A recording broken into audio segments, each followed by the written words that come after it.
Coucou et bienvenue sur ma chaîne. Aujourd'hui je vous retrouve dans une vidéo où je vais vous faire une French reverse tie and dye avec les polyacrygels de chez Ongle 24. Je vous laisse tout de suite avec la vidéo. Alors comme je vous l'ai dit dans l'introduction, aujourd'hui je vais vous faire une French reverse car j'ai fait une pause sur ma main. Donc je vais vous faire une French reverse, mais cette fois-ci je vais tester un truc que je n'ai jamais fait. C'est que je vais faire un espèce de tie and dye au niveau de ma reverse et je vais utiliser tous mes polyacrygels de chez Ongle 24 que j'ai. Enfin j'en ai encore un peu plus, mais avec ces 4 couleurs, donc ça va être un tie and dye plus ou moins pastel, dans les tons pastels. Donc je vais utiliser le bleu, le vert, le jaune et le rose. Et on va voir ce que ça donne, on va voir le résultat. J'espère que le résultat vous plaira, j'espère que je vais réussir à y arriver. Juste je voulais vous prévenir que je n'ai jamais eu de formation en ce qui concerne les formes artistiques, les reverses, tout ça. J'ai appris toute seule avec la volonté, de la persévérance.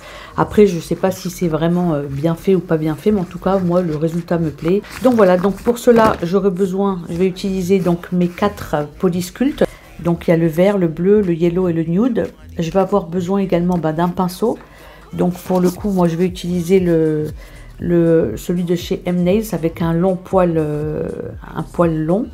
Je vais utiliser également ça pour prélever mon acrygel. Pour ma corniche, je vais utiliser le nude, le polyacrygel nude. Mon extension, je vais utiliser le sculpting gel de chez Ongle 24. Alors c'est un gel qui est spécialement conçu pour les extensions, tout simplement. Donc si ça vous intéresse, j'ai fait une vidéo que je vais vous poster par ici. Je vais utiliser également un chablon de chez Nailish parce que je les aime bien. Donc c'est un chablon qui est comme ceci, vous voyez. Je les aime bien parce qu'ils sont assez épais, ils sont prédécoupés sur les côtés, voilà. Et puis je vais aller par contre jusqu'au bout du chablon, voilà.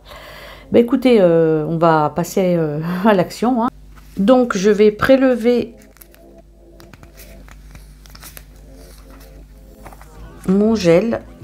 Donc c'est un gel qui est pas très épais, qui est assez fluide, mais étant donné qu'il faut pas, quand on fait une rallonge, on n'en met pas beaucoup, donc voilà. Donc moi j'arrive, alors vous prenez une petite boule comme ceci, vous la mettez au niveau de la rallonge et vous connectez le gel avec votre ongle, le bord de l'ongle. Vous en mettez pas sur l'ongle parce qu'en fait si vous mettez une couche trop épaisse, quand vous allez faire votre corniche et que vous allez trop limer, vous allez voir les zones de transparence.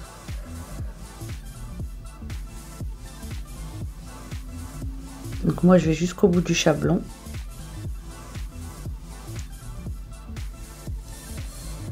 Donc voilà, j'ai connecté mon gel, j'en ai pas mis beaucoup. Et là c'est pareil, vous en mettez juste au bord, vous connectez. Hop. Et on y va gentil. Et une fois que j'ai fait ma rallonge, je catalyse 60 secondes. Donc une fois que j'ai catalysé ma rallonge 60 secondes, je vais utiliser le polyacrygel couleur nude de chez Ongle 24 pour faire ma corniche. Alors je vous préviens, je n'ai pas fait de formation pour faire les poses un peu artistiques comme je vais faire. Je l'ai fait, voilà, j'ai appris toute seule par rapport aux bases que j'ai. Et voilà. Alors donc je prends ma petite boule de gel que je mets au milieu comme ça. Voilà. Alors au préalable j'ai préparé un godet avec de l'alcool à 70 parce que moi je suis allergique au cleaner, enfin un certain cleaner, donc du coup j'utilise l'alcool à 70 et puis c'est mieux pour le polyacrygel parce qu'il se trouve que des fois dans des cleaners il y a de l'huile. Et donc c'est pas bon, ça peut provoquer des décollements. Donc dans le doute, j'utilise de l'alcool à 70. Je vais utiliser ce pinceau. Alors moi j'aime pas prendre les pinceaux où il y a le pinceau d'un côté, la spatule de l'autre, j'aime pas. Parce que moi j'aime bien avoir un poil un peu long. Et celui-ci de chez M-Nails, il est très très bien. Il est sur leur site. Il est écrit qu'il était spécialement conçu pour le polysculpte. Donc, et moi j'aime bien travailler avec des poils longs comme ça à l'acrygel. Oula, vous avez vu, regardez, il est auto-égalisant. Vous avez vu comment il a coulé? Oh mon Dieu, la catastrophe. Comme quoi il s'auto-égalise en fait, ce polysculpte. Donc une fois que j'ai mis mon polysculpte sur l'ongle, ben, là je vais essayer de faire une amande. Bon, de toutes les manières, après, même si elle n'est pas parfaite, on peut toujours la limer. On essaye de faire plus ou moins la forme amande dès le départ. Quand vous voyez que ça n'adhère plus, hop, vous trempez votre pinceau. Et en plus, ce polysculpte là, ce qui est bien, c'est qu'il se lime ce polyacrygel, pardon, de chez Ongle 24. Bon, il est auto-égalisant déjà, et il se lime hyper bien, quoi. J'ai fait une vidéo sur les gels, si ça vous intéresse. Je vous mettrai le lien en haut dans le petit i. C'est une vidéo qui est voilà, assez complète sur les différents gels, les différentes textures. Donc ça peut être intéressant. Donc voilà, plus ou moins.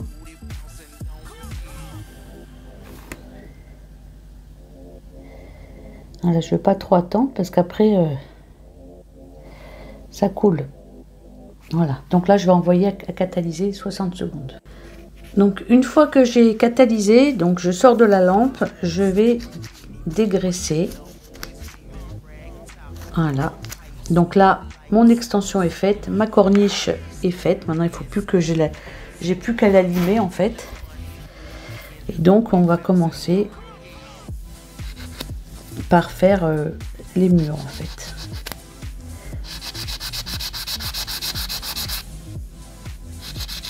Donc je lime les bords, enfin les... Voilà, hop. Là je vais raccourcir un peu la corniche parce que par rapport à... J'ai vérifié par rapport à ma pose, c'est un peu plus long. Alors après je rectifierai ça, donc je vais...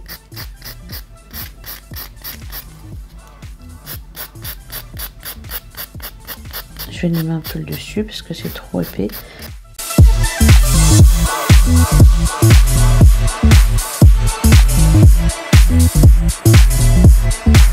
Alors ce que je fais moi, pour ma corniche en général, je prends cet embout. Donc c'est un embout qui a une forme comme un tonneau un peu large. Et donc je vais l'utiliser pour bien dessiner ma corniche quand j'arrive pas trop à la lime. Alors c'est un embout que j'ai pris sur le site, je crois, Ongle 24, il me semble. Et vous voyez, vous faites comme ça.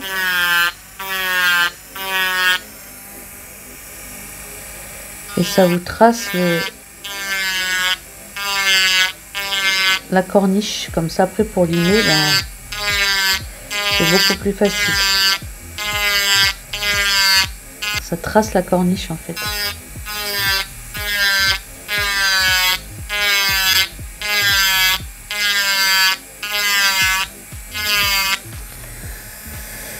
Là on a dit on va la raccourcir un petit peu.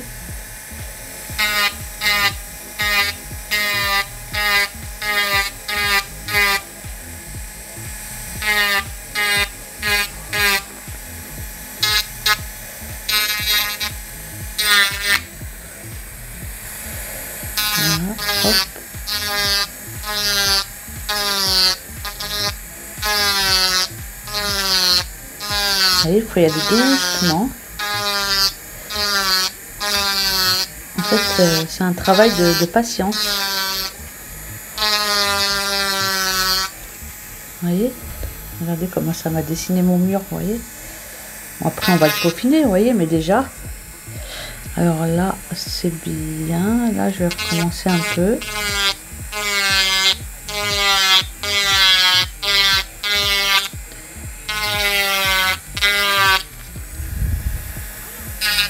Voilà. Donc on va éteindre. Je crois que je l'avais eu sur, il me semble, sur Ongle 24. C'est un... Je vous mettrai de toutes les façons, ne vous inquiétez pas. Je vous mettrai les liens en barre d'infos. Hein. N'ayez crainte, comme d'habitude.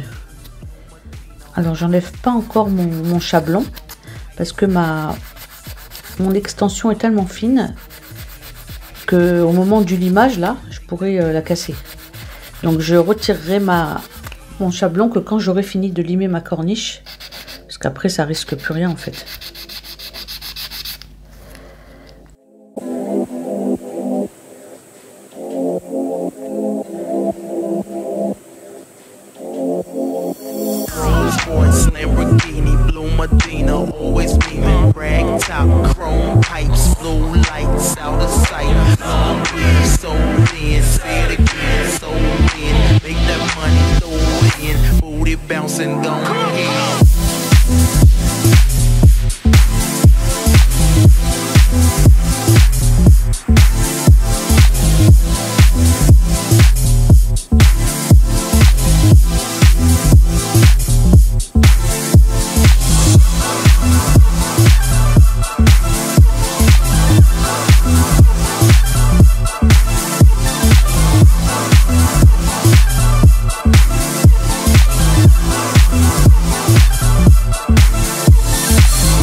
Voilà, donc une fois qu'on a limé la corniche, on va dire pré-limé parce qu'après on va faire une mise en forme. Donc vous voyez, vous avez les murs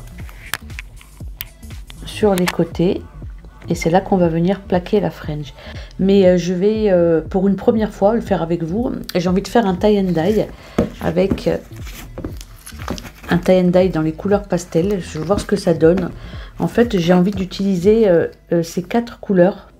Vous voyez, ce sont les polyacrygel, je vous les avais déjà présentés en story. Ce sont les polysculptes de chez Ongle 24. Et je vais mettre des morceaux de gel un peu de toutes les couleurs. Et après, je vais bien plaquer tout ça et on va voir ce que ça donne. En fait, c'est une première. Je vais tester avec vous. Mais avant toute chose, je vais essayer de décoller mon chablon. Alors... roulement de tambour, vous voyez ce qu'il faut faire, vous prenez un truc très fin parce que la rallonge est très fine, vous voyez, donc il faut faire très attention. Vous voyez là, déjà je sens que je vois qu'il manque des bouts, mais bon, c'est pas grave parce que comme il va y avoir le polysculpte et que c'est épais, donc ça va. Alors là c'est pareil, en fait il faut faire un appel d'air en dessous.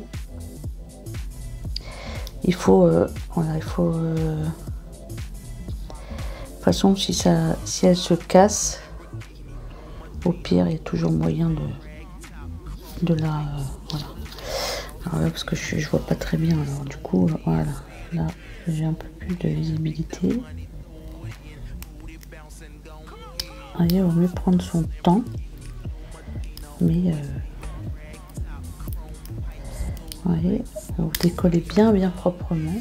Voilà, bien proprement.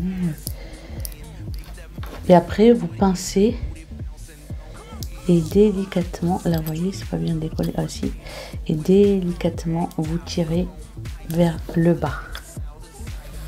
Vous voyez, vous avez écouté, hein. Bravo, Stéphane. Hop. Voilà, j'ai ma rallonge qui est hyper fine. Vous voyez, il y a même des endroits où il n'y a rien. Mais bon, c'est pas grave, c'est parce que moi je l'aime bien fine, très fine. L'essentiel, comme on dit, c'est le principal. Non, je rigole. Non, l'essentiel c'est que voilà, on est arrivé. Donc maintenant, ce que je vais faire, je vais commencer par prendre des couleurs. Donc on va commencer par le turquoise. Donc c'est pratique aussi, c'est polysculpte par rapport à ça. Je vais prendre ma petite spatule bien propre. Je vais prélever un peu de polysculpte que je vais mettre ici. Là par contre, il va falloir que je le travaille rapidos parce que vous avez vu comment il coule, hein. Enfin il coule. il est auto-égalisant, du coup, on ne peut pas trop le faire patienter, lui. Hein. Ensuite, on va prendre le vert.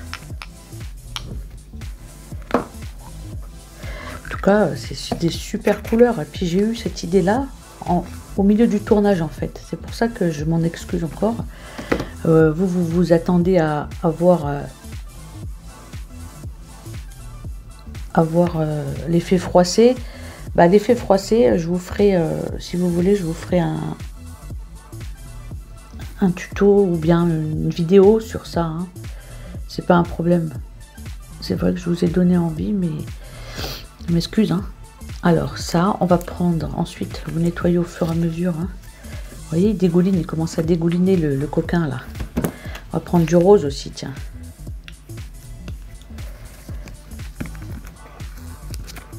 Pas trop, un petit peu. Hop.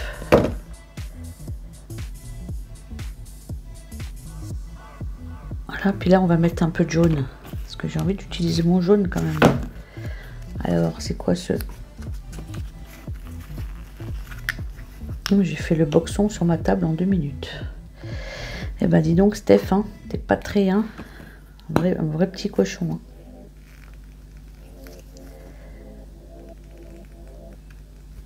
Hein. On va mettre un petit peu là, parce que... Voilà.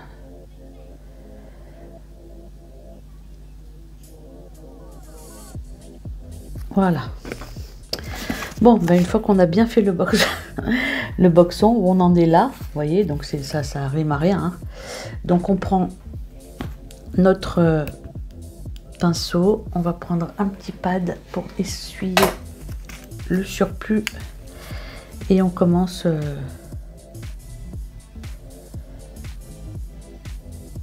à placer la matière à proprement dit. On vient la placer contre la corniche.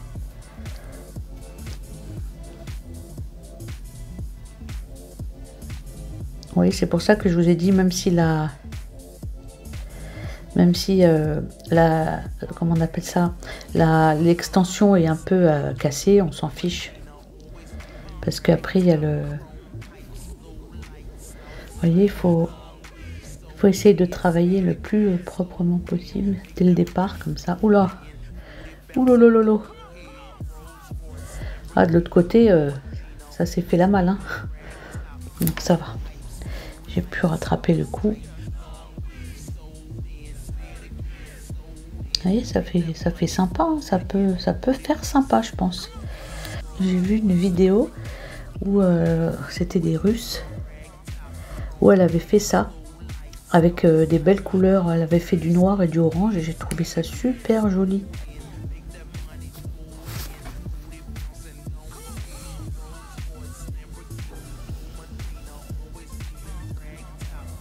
Voilà.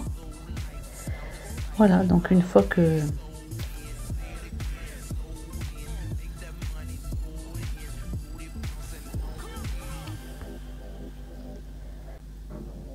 Allez, une fois qu'on en est là, on va catalyser.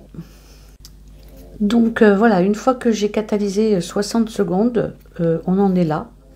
Donc voilà, c'est pas très très joli. Donc maintenant, on va dégraisser. On va enlever la petite couche. Je sais même pas s'il y a une... Ouais, il y a une couche collante. On va la dégraisser. Et là, on va s'attaquer au limage. Parce que, vous voyez, c'est pas joli, c'est épais, c'est pas beau. Donc là, maintenant, on va prendre...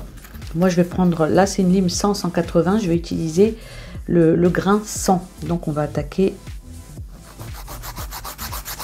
On va limer un petit peu du côté comme ça. Juste...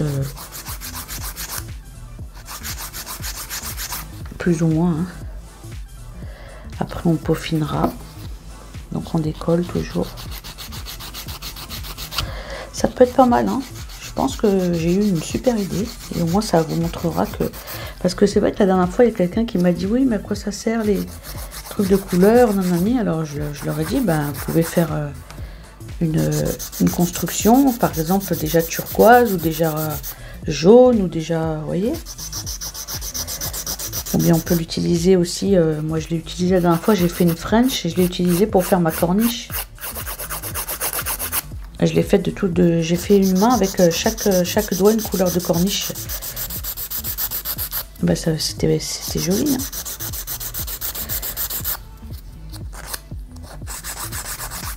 C'est pas évident.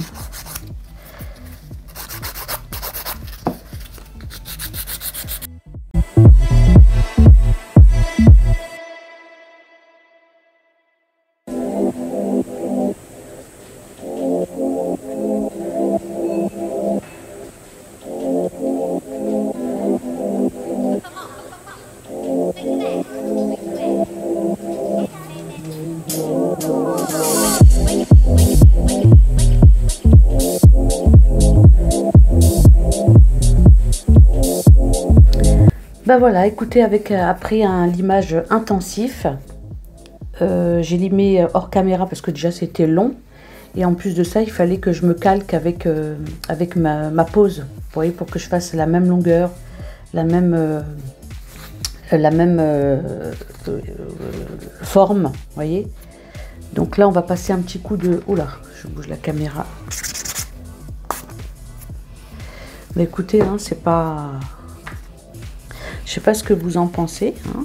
Vous me le dire en commentaire, mais franchement, mon idée n'était pas si mauvaise que ça, hein, pour faire un tie and dye. Hein. Après, vous pouvez utiliser d'autres couleurs. Hein. Moi, j'ai utilisé mes... Après, vous pouvez mélanger, par exemple, un polysculpte clear et vous mettez les couleurs que vous voulez à l'intérieur et puis vous faites comme j'ai fait avec vos couleurs à vous. Hein. Moi, j'ai fait avec ce que j'avais, mais voilà. Hein. Mais vous pouvez très bien faire ça. Hein. Bah, écoutez, hein, moi, je pense que voilà, que c'est... Vous voyez, il faut que ce soit quand même assez fin. Pas trop épais, vous voyez. Ce qu'on va faire, je vais faire une petite déco. J'ai envie d'une petite déco. Donc, pour cela, je vais sortir ma boîte magique. Et puis, je vais voir ce que je vais choisir comme déco. Voilà, j'ai trouvé ma pince à bijoux. Autrement, je fais comme ma main ici. Ou autrement...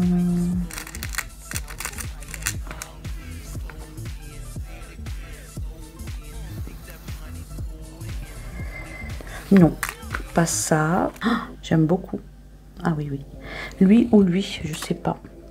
Bah, vous me le direz en commentaire, ça sera trop tard, mais... Parce que lui aussi peut être beau. Hein. Vous savez quoi, je vais me laisser tenter par le rose. Allez hop, le bleu, je sais pas. J'ai peur de me lasser du bleu en fait. Ou bien après, il y a ça qui peut être pas mal aussi. Ah oui, je pense que là... Ah oui. Ah oui, ça c'est mieux. Et bah tout compte fait, j'ai choisi lui. Voilà, tout compte fait, c'est lui que je vais prendre. Allez, on le colle. Alors avant de coller mon strass, je vais mettre une finition Milky White de chez Nailish pour flouter un peu tout ça, pour que ça fasse un plus joli rendu. Voilà, je préfère.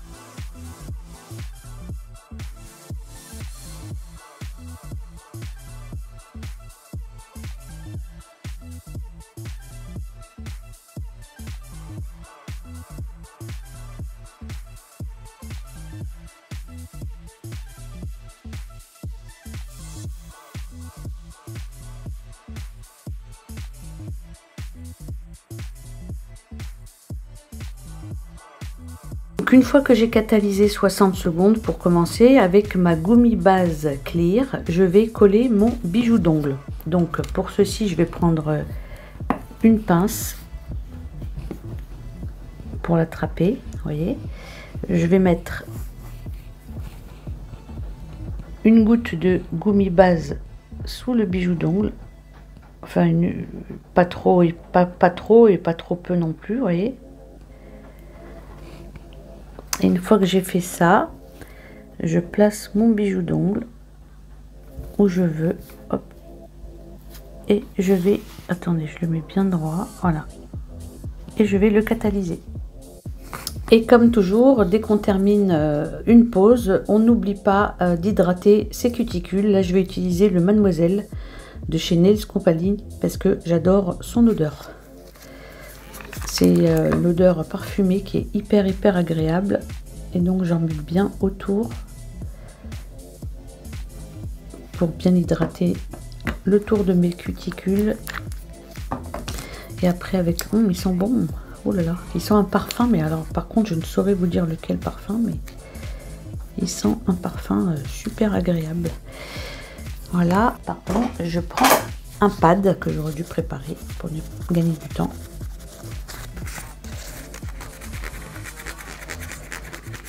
Et je fais lustrer ma finition. Et voici le rendu. Donc c'est French Reverse Tie and Dye, si on peut l'appeler comme ça. Hein. La vidéo arrive à sa fin. Si elle vous a plu, n'hésitez pas à la liker. N'hésitez pas également à vous abonner si ce n'est pas déjà fait et à surtout activer la petite cloche pour que YouTube vous avertisse dès que je poste une nouvelle vidéo. Nous, on se retrouve dimanche prochain 14 h pour une nouvelle vidéo. Prenez soin de vous, prenez soin de vos proches. Je vous fais des très gros bisous et je vous dis à la semaine prochaine. Bye bye.